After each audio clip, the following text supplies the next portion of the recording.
Доктори на клиниките за неврологија и психијатрија, брачен пар лекари од Велешката болница, членови на комисии во пензискиот фонд, адвокат и вработен во консултантско биро, имале добро разиграна шема за фалсификување на дијагнози, за добивање на финансиска помош за туѓа нега инвалидски пензии.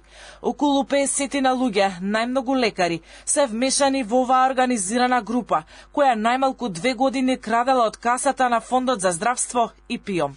Членови на комисии во пензискиот фонд им помагале на докторите за да успеат да докажат дека станува збор за изнемоштени и болни луѓе кои треба да добиваат пари од државата.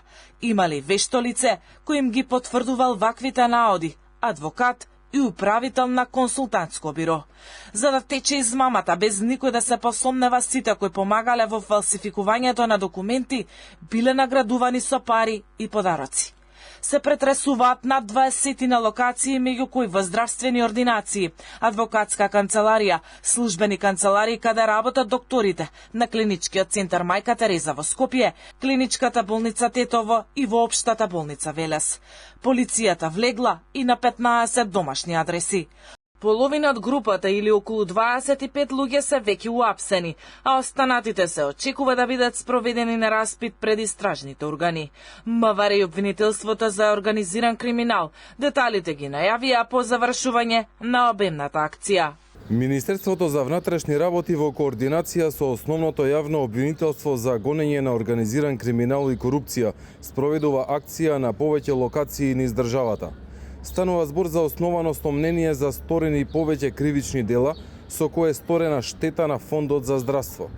Со оглед на обемот на акцијата, повеќе информации ќе бидат споделени по незиното завршување. Според неофицијални информации за сега, кривичната пријава ќе биде против 49 луѓе кои полицијата ќе ги товари за злосторничко здружување, злоупотреба на службена положба и овластување, помагање, примање подкуп, давање подкуп, примање награда за противзаконито влијание и давање награда.